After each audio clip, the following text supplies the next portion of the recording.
Noah Newnham is a former competitive swimmer whose career spanned Australia, New Zealand, the US, Italy, and the UK.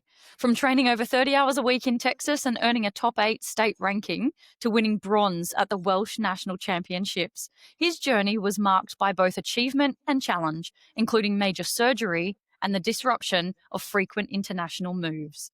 After stepping away from sport during COVID, Noah is now focused on his studies in business sport management and exercise and sport science at Deakin University, while also reflecting on the resilience and identity shifts that come with life beyond the pool. Noah, welcome to the Almost Pro family. We're stoked to have you here. Thanks for having me on, guys. Super excited. So Noah, before we dive into your incredible list of achievements and your story, if you had to describe your swimming journey in just 3 words, what would they be? I think you already mentioned one of them there, Francis, with the intro, but resilient, definitely. I think dedication and, that dedicated space and mindset, and then transformative. Love it. Just to sum it into 3, but it's pretty hard, but I think that's what I'd go for. If you could have those 3 words about any chapter of anyone's life, it's pretty cool. No, it's awesome. Noah, let's talk about you as a kid. What first drew you to swimming? How old were you? What was it for you? Oh, I was probably a baby when I first jumped in the pool with mum and dad, doing obviously the baby swimming lessons like most Australian kids nowadays. So that was probably the first moment. I obviously can't remember it. But then when I was around 5, 6, went from swimming lessons when I was in primary school to actually join a club at Nunawading, which is quite a good swimming club here in Melbourne. And that was when I started to train, and, it started off 1 or 2 sessions a week, but a bit more structure than just the kicking with your mates and learning the basic skills, but we're actually going to start, swimming fast now. So that was probably the first part of my swimming career. And I just kind of loved being in the pool and being with everyone and, doing the same thing. It was really nice to be around that environment. Do you remember your first competition? Oh, I remember where it was and kind of when it was. I don't remember how I was feeling or anything like that. I know deep in the mum's Facebook archives, there's some photos of me there, and, it's pretty shocking watching it back. But it was pretty crazy, I think, for the first time doing any competition like that, pretty young. But it's pretty funny to look back on it now and see kind of how far I've come. When you were a kid, do you you were a long distance swimmer, or I think is that the right terminology? Yeah, long distance, yeah. Yeah. And so when you're a kid, what is long distance swimming? Like, did you know then, or do you specialize later? Like, surely they're not making you swim far. No, they don't make you swim far as a kid. I think the most you do is kind of a 50, which in short course is 2 laps, or 100, which is 4 laps. Yeah. You typically don't do more than that until you get a little bit older, obviously just with endurance and things like that. But as you kind of go through the motions and start to figure out where your strengths are, when you get a bit older, a bit taller, a bit stronger, that's when you can kind of go into the distance if you feel like you're good at it. Yeah. What are the strengths for a long distance swimmer? Like, how do you know someone's going to be good at long distance based on, you've obviously not done it. When you first discover it might be something you're interested in. How would a coach identify that? It's pretty easy to spot. We're all pretty tall, pretty skinny. Like, you got to have a really long wingspan. You got to be a bit lighter frame, just because you're moving so long for such a long distance. And then I think mental toughness as well, which is a little bit harder to spot. You've got to be really, really mentally resilient and kind of switched on to be able to swim for that long at a fast pace and not go insane. It's definitely one of the important characteristics for a distance swimmer. Most of us, you go to competitions and typically there's 50 to 100 kids entered in most events, and then there'll be 10 kids entered in the distance events because nobody else is crazy enough to do it. Yeah, wow. I agree. Yeah. So Noah, we've got a lot of countries listed there that you've been swimming in. So could you give us a quick snapshot or walk us through what moving around to so many countries was like? Yeah, for sure. My parents work in the humanitarian space, so we had to move a lot, especially from when I was a kid. So I lived in Australia where I was born and grew up until I was 8. And then we moved over to Auckland in New Zealand for a couple of years. We were there for about 3 years, and then moved back here when I was 11. Right. After that, we were here for another 9 months or so. And then we moved over to the States where I lived for 3 years. We were living in Houston, Texas, which was awesome. And then my parents moved us again with little notice because of a new job. We moved over to Rome, Italy, which was very, very different to Houston. And we were living there. Yeah, super different. We were living there for about, I want to say 9 months. And then after that, we traveled Europe for a little bit, which was awesome. And then we moved to the UK, where we lived in Reading. And that was another 3 years again until the very start of COVID, when the government decided they don't need anybody foreign in the humanitarian space living there anymore. So we got shipped back to Australia, and then we ended up back in Melbourne, where I've been for the last 5 years. There's plenty of people who haven't even visited those places, let alone a couple of decades to have lived in each of those places for a burst of time. It's Cool, an Noah. insane experience. Yeah. I just hope you all had a great frequent flyer program, really. And that's, 100%. Mum and Dad have worked the system. They've got their different airlines for different parts of the world. In all the swimming you've done, and I mentioned in your intro, you've swum across continents. Did that change the way you viewed sport? Because some of those moves, you were young. Did it change the way you saw swimming? And particularly, did it change what you thought you might compete in, or was it always going to be long distance, no matter which country, no matter how old? I think for sure, like when I was swimming in Australia and New Zealand when I was much younger, it was much more family, fun, friends. Yeah. Everyone kind of swam to some degree. It was a little bit less intense. And then you move to America, right? And it's just everything's full on, go, go, go. If you're not doing something elite, why are you kind of bothering? The social sport Yeah. element isn't really the same as it is here, especially for swimming, right? So when I moved over there, it wasn't necessarily always going to be distance, but I just hadn't really found my thing. I think I was always going to be a freestyler, but I didn't know exactly like what distance. Like I wasn't really hitting it with the sprinting, but I wasn't hitting it with the other strokes. And that's when they're like, well, let's try to do some distance stuff. And part of it was, it's pretty easy to get into because nobody else wants to do it. And each club kind of needs a couple of people to represent. But then I started doing it and I started getting pretty good at it and, started changing my training because you got to do a completely different kind of session to sprinters. No So doubt. that definitely changed 100%. Every country was very different. Yeah, right. So did swimming help you feel grounded with all of the moving? Did it help you fit in, or did it make it harder to find your place socially? I think it definitely helped. Like you kind of got to have something that's a constant between all the moves. So like I knew I was going to go over and start swimming in some form. Did I know what that was going to look like at each place? No, but I knew that I wanted to, and that was what I was good at, and that was an area I could find commonality with other people. And so that obviously helped to find and form friendship groups, and everyone that was, especially in America, that was kind of my main period of my swimming career. That was a really great group of people. Like we were all in the same situation. We see each other more than we see our families. We're going to school together. We're coming back to the pool together after school and then swimming together and then going home together.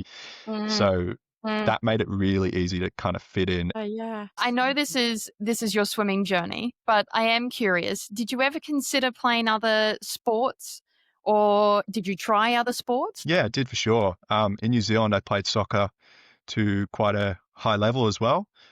We made it to nationals, but I tore my Achilles the week before, which was a whole nother thing. That also stopped swimming for a bit. So I actually sliced through that. So that was about a year out of, running and walking and things like that. And that was when I was 11. So that was pretty challenging. And then after that, I didn't really go back into soccer. When we moved to the UK, I started playing again because it is the sport of the country and everyone loved it. We play at lunchtime. All my mates were huge football, I should say properly, football fans. And I absolutely love the game. I'm just shocking at it, unfortunately. So I never played the team. I was always the linesman or the water boy or whatever for the school team. They'd sub me on when we were already winning 4-0, But I just loved it. I loved being around it. Such a good game. But yeah, it was always mainly swimming. That was my main focus. One must ask, what are the transferable skills between 1,500 meter swimming and jumping on the football pitch? But I suspect endurance is not a fair play in there. Yeah, unfortunately, I was a goalkeeper, so that doesn't even translate. You don't need any endurance to be a goalkeeper. Maybe the height, though. Yeah, well, the height works. That was the main reason. I take up most of the goal frame, so that was why they chucked me there. Yeah, wingspan. Your whole life's been about your wingspan. 100%. It's a massive gift. Noah, we've just found out about your Achilles. We know there's a surgery upcoming in your teenage years. Any other injuries you want to share with us? There may have been one on a little trip over to Louisiana for a competition over there. We were swimming in Baton Rouge at LSU, which is an incredible college campus for those that don't know or haven't been there.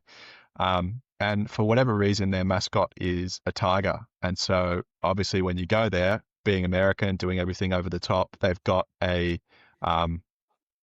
actual tiger on campus. And so you can go and see this enclosure, and it's pretty crazy. And yeah, they've got this tiger called Mike at LSU. It's like their mascot, and they've gone through a few Mikes over the years, which probably isn't a good thing. But we went and checked it out. Being kids, we're like, well, there's not much else to do here. Let's go check this out. It'll be fun. I think it's a couple of hours before the meet, so we've got time. And I thought, oh, actually, I don't know what I thought, to be honest with you, but I decided to try and show off and be funny, and actually climbed the cage, and without looking, put my hand straight down firmly on the top of the barbed wire for Mike's enclosure. And so I've got a nice little scar down the middle of my hand where I sliced that open, which was a really brain dead moment. I don't know why I did that, and still to this day, my mum doesn't know what I was thinking or anything like that. But yeah, that was a nice little injury right before the meet. I had to go, and we had to go straight to the meet from that, actually, because we didn't have much time. So I couldn't go to the hospital. It already wasn't bad enough for the hospital, but we're like, well, what are we going to do? I've still got to swim. Like, entry fees for swim competitions, especially interstate, is pretty high. So mum's like, well, you're not swimming, you little twerp. So Get in that water. I know, you're going to swim because you brought this situation on yourself. So she actually super glued my hand, like just put glue all over it so that it sealed it up and there wasn't blood spurting out into the pool. Oh my gosh. And so I swam with like a clump of glue on my hand, and it's probably one of my worst competitions. But like yeah, that was a bit of a tiger. Yeah, pretty much. That was a very brain fade moment. Yeah. As a cocky little teenager trying to impress my mates, and I've now got a nice little Mike the Tiger cage scar to show for it. So yeah, You know that was a what? good I would one. never say anyone is lucky getting an injury, but what on earth did you think the alternative was going to be? Walking away with an injury is the lucky part. The small one, not landing in Mike's cage. Yeah, I think that's probably a good outcome, having that pain to decide, oh, maybe this isn't the smartest idea that you've come up with, Noah. But yeah, you never know. Have You you, never know with have this you kind of seen stuff. Mike again? I haven't been back to Baton Oh. Rouge since that, but I have seen on the live cam, they've got a live tiger cam, and I'm pretty sure it's the same Mike. It might not be, but we've got a good relationship. So A unique one, for sure.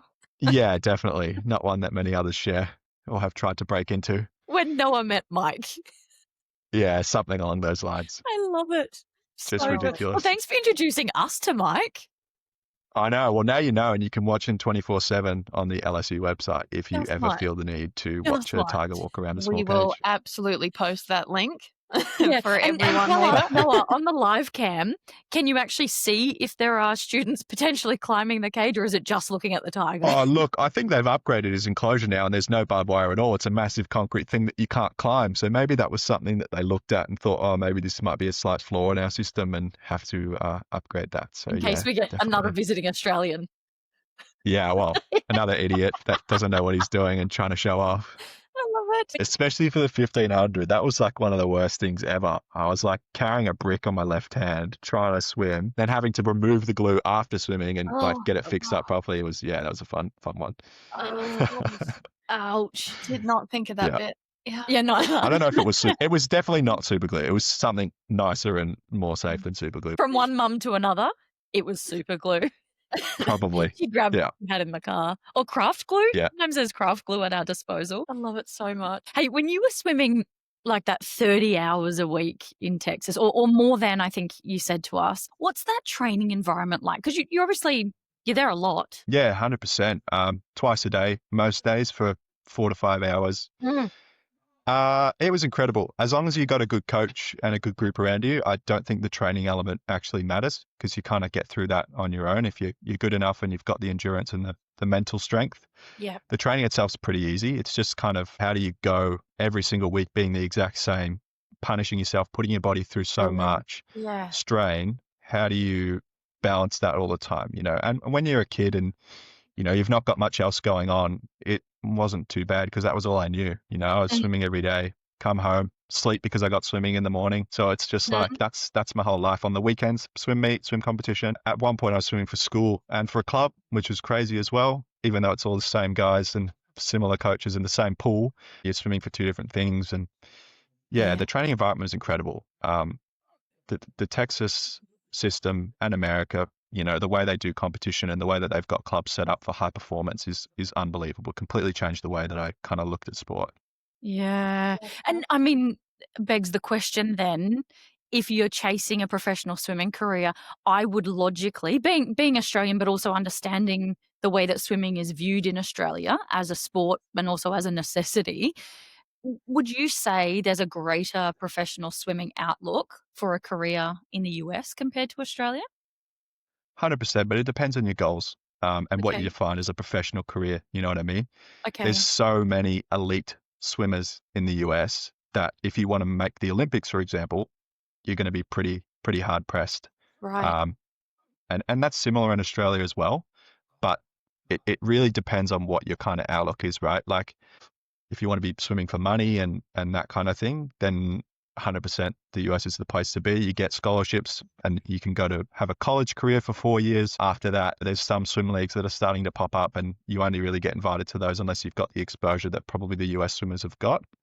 Okay. But Right. it's arguably more competitive over there. But I think the US is the place to be infrastructure wise, training wise, opportunity wise. But it really just depends on what you define that professional career as and where you personally want to go. Yeah. I mean, I love that you mentioned infrastructure because it's not always about capacity. It's not always about the competition around you, so to speak, but the availability of the infrastructure. You can't just get an Olympic sized pool anywhere.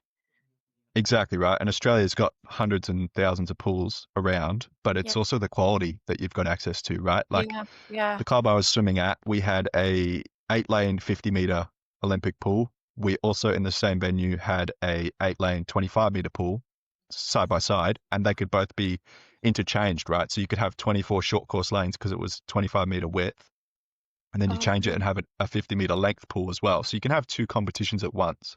And then you've got 4 Olympic diving boards at the other end as well, so it's a Right. massive facility. Right. Um, and here you've got those kind of pools, but it's just not quite the same. Like having access to that as a kid and for that club, it's all just scale. It depends where you are, I suppose, like which states. Every state's going to be different, but Texas and California specifically, maybe Florida as well. It's just a whole nother level. So you're in Texas, you're swimming well, and there comes a need for a surgery. Can you tell us Yeah. about that, Noah? Yeah. So I always knew that I had not something wrong because that's not necessarily the right word, but just something a bit different about my kind of sternum. It's flat now, but when I was growing up, more and more as I got older and older, it was kind of compressed a little bit, Mm, kind of like a bowl in my chest that you could put mhm. stuff in and whatever. It just wasn't flat. Um, and so I didn't know it at the time, but that meant I had a few complications on the inside with my organs. So I started struggling a little bit with kind of breath holding and things like that where other people maybe weren't struggling at the elite level. And so we went and got it checked out. My best mate's older brother actually had the same thing. And we just found out through him that there's actually a surgery you can get to fix it. I didn't know there was anything you could do. Neither did my parents. Not Right. super common. And so we kind of looked into it, weighed up all the outcomes and positives and negatives around it and thought, actually, let's get the surgery to correct this. So Yeah.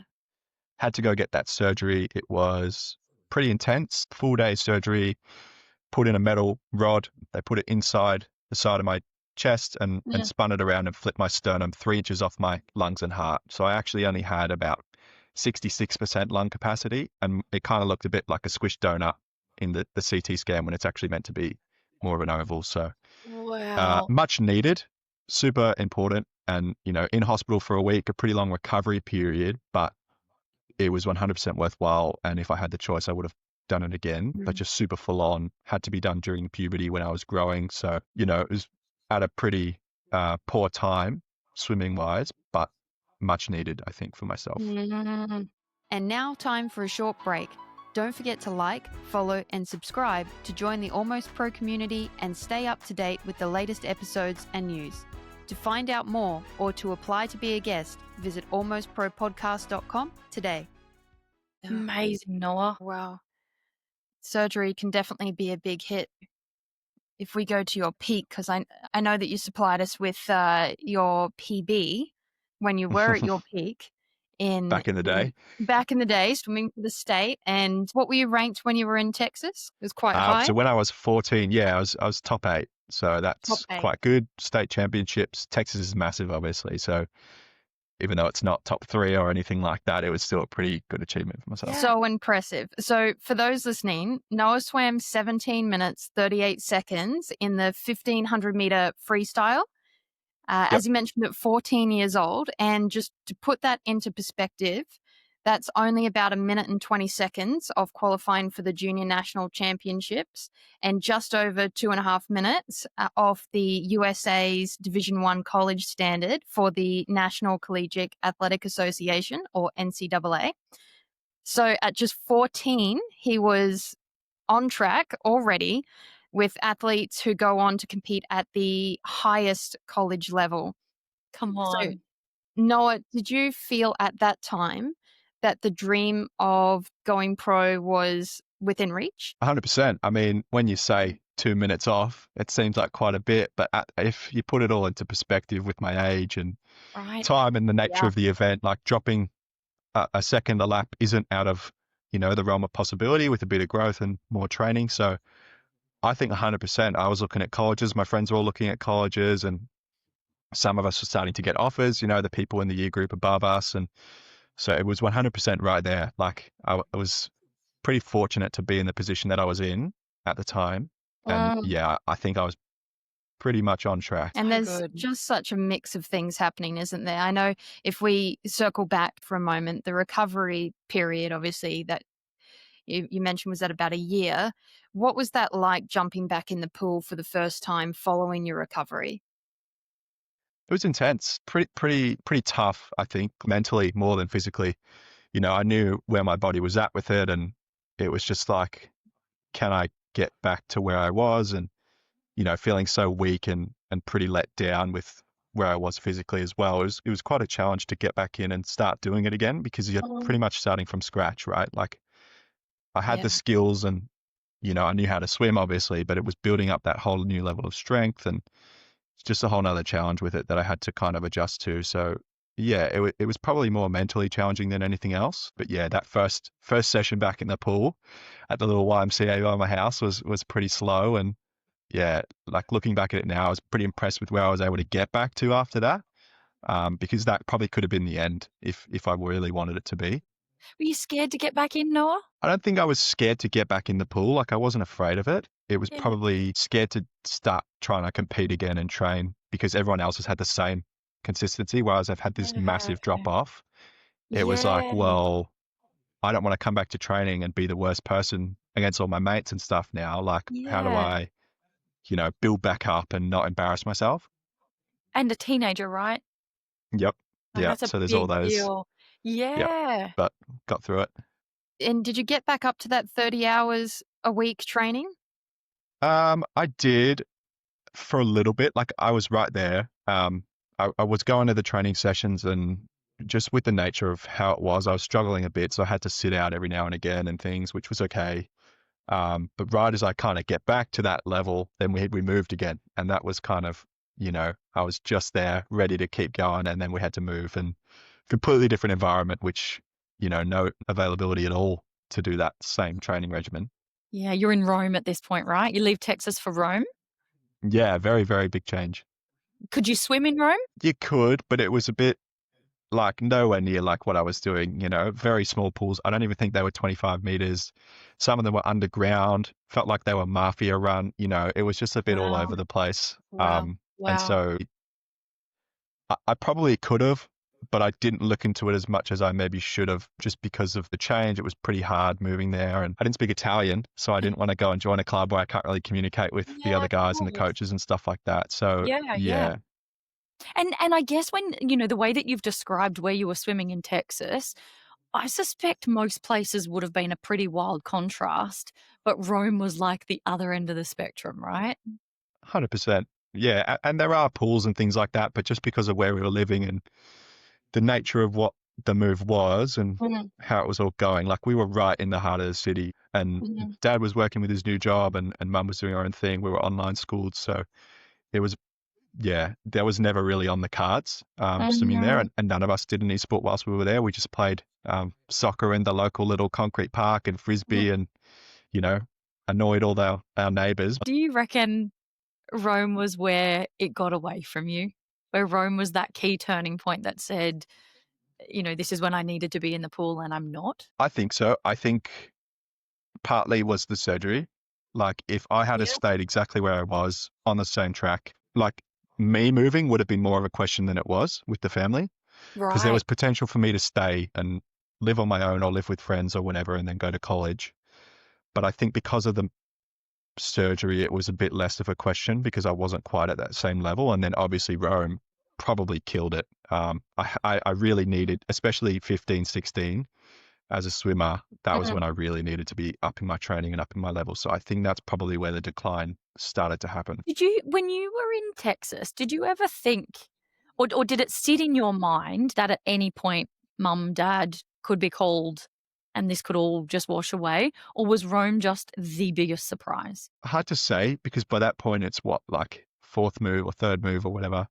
So we all kind of knew that it could happen whenever, but for it to happen with 3 weeks notice, that kind of came out of nowhere, especially to Rome. Yeah. So time then in Rome is less than a year before dad is called to the UK? Yeah, so changed the office location, slightly different job, but yeah, we thought UK was the next step, made sense, so moved back there. None of us were that attached to Rome, like love Rome as a place, living there, wouldn't want to necessarily live there again. Yeah.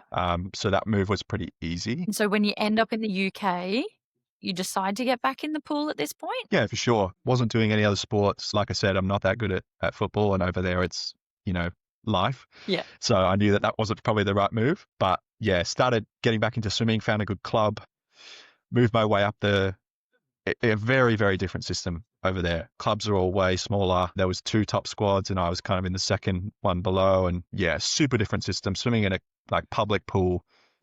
You go to the change rooms and there's like old dudes in there, and it was just, yeah, very different environment to what I'd just come from in the US. It wasn't quite getting back into the pool in Texas. No, it's not quite the same. You know, everything was just a completely different environment. It's all indoor. There's much less pools because that's not a huge thing over there. If I wanted to drive to an Olympic 50-meter pool, it was going to be an hour in different directions. Right. So we couldn't even train in that environment if we wanted to. I think there was one that we trained at, which was a college, and that was maybe 40 minutes, and we only got to go there once a week. It's hard when it's miserable weather, swimming indoors at a crappy pool. You know, it's dingy, it's slimy, and it's just a very, very different sport almost. Yeah. In that environment. Not how you picture a comeback story to look either. Like that's a rough Exactly, right? Yeah, I'm Yeah. not swimming at the London Olympic pool with the national team, you know, I'm swimming at a random local club in a Yeah. community pool. Yeah. Still competing and all that stuff, but it's just, yeah, it's very different. And what was competition like in the UK? Different again, like it's just super different. Nowhere near as intense as it was in America. There was way less pressure, Yeah. but on the same token, there wasn't as much pathway and like a lot more inter-club competitions rather than big state or regional meets. We had to travel quite a bit. Obviously, we're traveling in the States, but this is like a different kind of travel in the UK, you know, like there's not a lot happening in our specific area because the clubs are all a bit more spread out. So you had to move around a lot for competitions and things of that nature. Just very different structure and, you know, same sport, but super different in the way that they do it. Did you medal in an event in the UK? Yeah, that was super random. Like it wasn't even distance. I did do the 1500 when I was there, but I actually was in the 100 meters as well because I just made the qualifying time. And then they had these Welsh Nationals advertised throughout the club. I'm like, oh yeah, we'll give this a go. So drove over to Swansea, massive pool, really lovely, super cool place, but very, very random again. And just had like a really, really good race. Managed to get a bronze, which was super cool for our age group. Probably in terms of medaling and things like that was probably my best, most prestigious award, I guess you could say. Yeah. So yeah, that was a super cool experience and big meet, first one that was like kind of televised, and you know, it was super cool. Yeah, nice. And that was 1500 meters? No, that was 100 meters Yeah, somehow. what? I don't know. Yeah, super random. Complete Like change. in swimming, you kind of have to be, you can obviously be focused on distance to some degree, But you still have to be able to swim other events. Otherwise, you go in there for one thing and it's done, you know. Wow. So I still swam everything, and was very good at freestyle compared to other things. But yeah, just managed to have a super good race and Wow. smash it out. This That's cool. sounds like a pretty impressive milestone. Let's just recap. Okay, we've had playing football in New Zealand. I'll use the correct terms. You're welcome, England. Yeah, yeah, Torn an Achilles or snapped an Achilles, then yeah. had surgery. In amongst all of this, moved country to country. Mhm. And this doesn't sound like any small feat, you know. Now at the Welsh National Championships, getting a bronze medal. For That must 100 Yeah. be for 100 meters. For an event I'm not That's even gotta good at. be a pretty good feeling, really, in amongst all of this. You know, it might be Yeah, it not the was. pools of Texas, but it's still a remarkable comeback. Yeah. Yeah, 100%. And I actually had another surgery in England as well, because the medal that I got put in had to be in for 3 years. So I got that removed as well. Oh wow! So that got taken out, and that wasn't as big a deal. Like the surgery itself was still a bit extreme because they got to be really careful with it and everything. But the recovery for that wasn't as big a deal. But that was just a whole nother thing. Like swimming without this massive chunk of metal in my chest as well, I was like, well, now I've got full lung capacity. I'm a bit lighter, and it's just a whole nother dimension. So yeah, super, super cool feeling. Like that swim meet specifically, I swam terribly in the 1500, but it just happened to have a really good sprint race. So yeah, it was just nice way to not necessarily cap off because I didn't know I was done at that time, but that was my last really big meet. So it was a nice feeling. So that, I guess, that leads to my next question. Then is what comes next? So what is the next steps for swimming for you? Yeah, so post that, I'm still swimming, competing, just not getting near my PBs like I was. As you're kind of swimming and getting personal bests progressively over time, when you stop hitting those and they become more and more out of reach, it's like, well, nothing magically is going to change and make me get back to that now, right? Like I can probably try, but it's not quite the same. And some of those PBs of when I was 16, right? Like, so I'm now almost 18 and it's just not hitting the same. Struggling a bit with it mentally as well. Like it's just such a still, even if you're not going all out 30 hours a week, it's so tolling still physically on you. And then you've got school to worry about, you're starting to get into more exam mode and you've got big life decisions and things coming up. So I kind of decided to stop swimming for a little bit from that club that I was at. I did that for maybe 6 months, I want to say. And then I wasn't exercising as much as I was. So I then joined another club, which was way more chill. They don't care if you miss training or whatever. It's a bit more on you and you can kind of come to as many as you want per week, right? So like I was still doing the sport that I love, did a few club competitions and things for them and just way less pressure, can go at my own pace, still got the structure and training and the physical that I needed just to kind of keep going with everything. But yeah, it was way less intense. And then after that, just kind of stopped really, hung up the goggles and didn't really look back for a little while. And so what age and year does this bring us to? Is it Yeah, so when I stopped properly, was around 17, 18 kind of changeover. And that was just about 2020. So just before COVID started, it was probably around that November, December time period. I turned 18 and because I'd been held back for schooling just because of all the moves and things, I was the only 18-year-old in our year level. So had a car, had a driver's license, could go and buy drinks and stuff like that, So we're going out partying, having a great time, had a really good group of mates over there. And so we just hung out all the time. COVID hits, we're not in school anymore. So we're all just kind of hanging out where we can and figuring all that out as it goes. And then about 6 months into COVID, we got told, you guys have got to go. And so another situation similar to America, pack up, get rid of all our stuff or put it all in a container and stuff and then head home. Yeah, wow. And Noah, how did COVID affect your decision to swim or not swim, to stop at that point? Yeah, COVID kind of killed any hope of me swimming anymore, especially living here. Didn't really live near a pool. There was obviously capacity limits and all those kinds of things during COVID. So it was effectively taken out of the realm of possibility. A lot of people started swimming open water at the beach and stuff. And I lived in Sandringham at the time, which was, I could technically, it was within my 5Ks and I could walk out there and they can't do anything about it. But I just wasn't, I was kind of already at peace with not swimming anymore. So I didn't even take that into account. Yeah. And so, yeah, it actually probably made the decision to stop swimming a little bit easier because I didn't really think about it because it wasn't an option, like if I had stopped, I probably would have wanted to keep doing it for fitness for a bit. And, at what end do you stop, right? Like, do you join a master's club and just do some structured sessions a week? Do you swim on your own? What point do you kind of fully cut it off? And COVID was pretty much that cold turkey that whether I liked it or not, I kind of got and stuck with it. Yeah, that's the end of your involvement in the decision. Pretty much, yeah. And it was such a long time being in Melbourne. Like, you would probably be able to sympathize with it. It was such a long period. It was, just taken out of the equation fully. Yeah. Yeah. We've talked a little bit about the way that swimming created social structures around you as well. And I want to commend you, Noah, the way that you speak about the friends you made in different parts of the globe.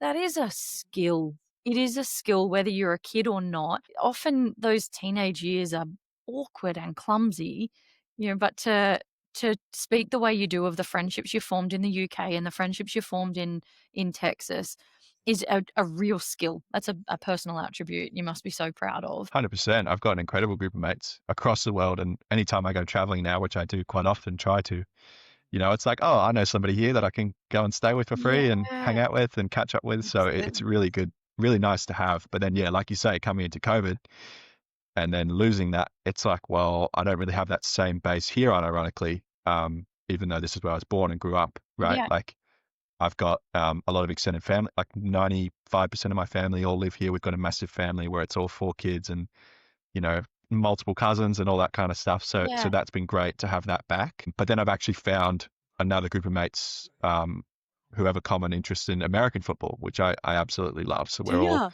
up in the middle of the night and watching the games at 3 a.m. and stuff and playing fantasy football and all that kind of thing. So yeah, it's been really nice having that. But yeah, I think sport has that really nice power to connect people in that sense. It so does. Absolutely. Here we are, right? There's 3 of us on this call. 100%. I true. mean, we're in the same situation, right? Like, Yeah, so true. So as a swimmer, when you're giving sort of those 30-hour weeks, there's a discipline that comes with that. And then there's expectations around the way that you treat your body, that you treat your time, that you treat other activities in your life. So recreationally, things you do and don't do that kids your age were potentially doing, whether that's going to a party and drinking or whatever it is. And then you stop. And your body probably doesn't know that you've stopped. Tell me about your journey with transitioning out of swimming. Yeah, 100%. I think that's something that's probably not talked about very much across a lot of sports, but swimming, there's just not a lot of resources about. It's like, what do you do now when you stop? Like, there's no how-to manual. There's no one-size-fits-all approach for it. Yeah. Because everyone's going to react differently, and that's fine. But I think for me, the biggest things were like obviously losing that discipline. Some bad habits start to creep in. Like, you just naturally become a bit lazier because you don't have to wake up at the same time and go to training, and like you just lose that motivation in that sense. So that's something that I found is pretty prominent. But is that a reward? For years and years and years of getting up early and being at the pool late, isn't there a reward there somewhere that says for a little while, have a rest, Noah? 100%. And I let myself do that for a little while, and Good. I had no issue with that. Like, Yeah. that was absolutely fine. I was at peace with playing video games all night till 2 a.m. and then sleeping in till 11 a.m. Like, that was fine with me. You got all your teenage vibes out. I love it. I just got it all out at early 20s, and that's okay. Like, I was happy with that, especially during COVID. That made all that kind of stuff a bit easier. Yeah. But it's like, at what point do you then stop that reward period, right? Like, I've only swam for 18 years. I can't just reward myself for the rest of my life. I have to get back into discipline at some point, right? And so yeah, there's a lot of issues there. The other thing is nutrition as well. Like, your body is, when you're swimming, you're burning a few thousand calories a day at the level that I was doing. And, we'd be eating 6 to 7 meals a day, right? Like, you got to eat what you're losing. Otherwise, you're not going to be able to swim, not have the right energy levels, which that's not necessarily taught, but it's just something you learn when you're swimming. Like, you kind of have to, you have the appetite as well because you're burning so much. Like, you become really hungry all the time, and, you need to fuel your body as you do in all sports. But then as soon as you stop, like you said, your body doesn't know you've left swimming. So I'm not doing the same taxing exercise every single day that I was, but I still have the same habits, and like, my body stays hungry constantly. It's gotten better with time, gradually, but it's still not like just a switch, right? Like, okay, now I'll just eat 3 small meals a day and be fine and happy and healthy. It's like nobody talks about it, nobody teaches you what to do. So it's one of those things that's quite challenging after swimming. Did that fuel any of your decision with choosing to do a exercise and sports science degree, or did you seek out knowledge, you know, when you had to make the adjustment from swimming so often and eating so much? Was that something that you actively sought out answers to for how to maintain a healthy diet? Not necessarily. I chose the sports science degree and sport management purely on the basis of my love for sport and not knowing exactly what I wanted to do in my career. So I just picked that because it's about as broad on the spectrum of sport that you can get, right? Like you can be a physio, you can be a accountant. I chose that because it then balances everything out and really opens the doors for me, right, to do whatever I want to do in the sports career because I can get all that experience. But I didn't also seek out any information because my parents were quite good in that sense. Like both my parents work in the hunger space, like global hunger and that kind of crisis. So they've got a lot of nutrition knowledge. And so I haven't necessarily had to, but on the same token, now that I've got that knowledge that I have, it's also influenced some of my decisions and habits and can help in that way. Yeah. Do you, Noah, if you looked at all of your journey in swimming, we'll bundle it as swimming. Do you reckon the US was the time when all of this could have looked different if you stayed? Yeah, 100%. No doubt in my mind, if I stayed in the US, be having a very different conversation right now, for sure. Yeah. Yeah. Tough. That is really tough. Yeah. It's not something I'm upset about or like, oh, I could have been an Olympian. Like there's always that question of maybe and what if, but there's just no point dwelling on that and just try to be happy about what I did achieve and like where I was. Like that swimming skill is something that I've got for life now.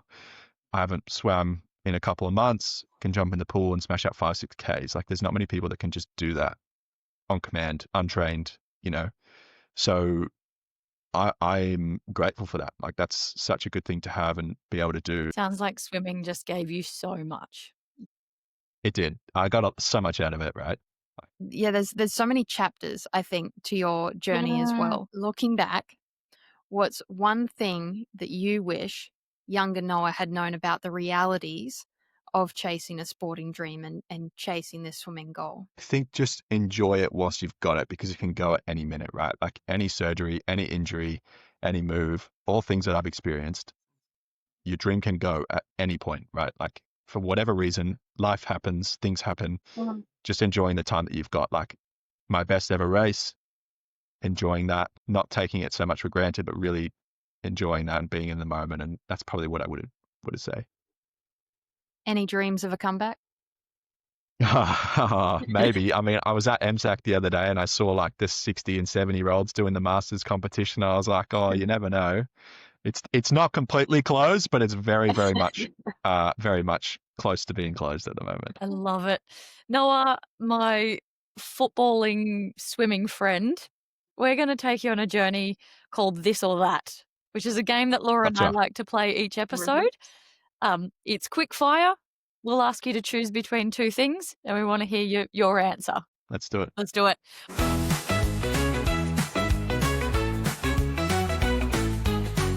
All right. Noah, early morning training or late night training? Early morning. Texas barbecue or English fish and chips? Texas barbecue is some of the greatest food in the world. And Okay. I will never turn that That's down. You heard it here, folks. You heard it here. All right. I think we know this one, but training in an outdoor pool or indoor? Controversial. I actually prefer an indoor pool because I'm so white and I just get sunburnt. But outdoor pool is nicer and better. But for me, as a white, very, very white person, indoor is probably safer for me. What is Oh, nice brilliant. versus what is safe? Yeah, exactly right. Like that's what I have to train indoors. I love Otherwise, I it. just fry. I love it. A bronze medal in a big event or a personal best time? Bronze medal in a big event, obviously, is very nice. I love it. Surf at Bondi or a stroll along the Thames? Stroll on the Thames. Yeah. A sucker for a little Thames walk. It's lovely out there, and yeah, Relive your best race or erase your worst? really my best race. That was an unreal experience. My mum was doing my lap counting. I think dad was doing my timing, and then had the entire swim club on the side of the pool cheering for 18 minutes almost. because that was kind of the qualifying meet to get to state champs and get the ranking that I got and the best time that I got. So that was, yeah. I love it. I love the way when you described that race. I don't know about you, Laura, but I literally felt that. There's something about the moment when you know you're being well supported in something you just love. I love it. All right. A sprint set or a distance set? Distance set every day of the week. Oh, endurance man, here he is. All right. Training in Melbourne's heat or training in an English winter? Oh, is neither an option? Both sound pretty bad. I'd say probably English winter. English winter. Yeah. He's checked through all the layers. The factors here look good for me. I love it. Chlorine hair or goggle tan? Probably chlorine hair now that I don't have any. It doesn't really matter. I had both when we were swimming outdoor every day in summer. I bet. Probably chlorine hair. And we just touched on this one, but swim for fitness now or never swim again? I don't want to never swim again. That's probably not fair to myself or the pool. Just for fitness would do me nicely. Love it. Thank you. That is This or That with Noah Newnham.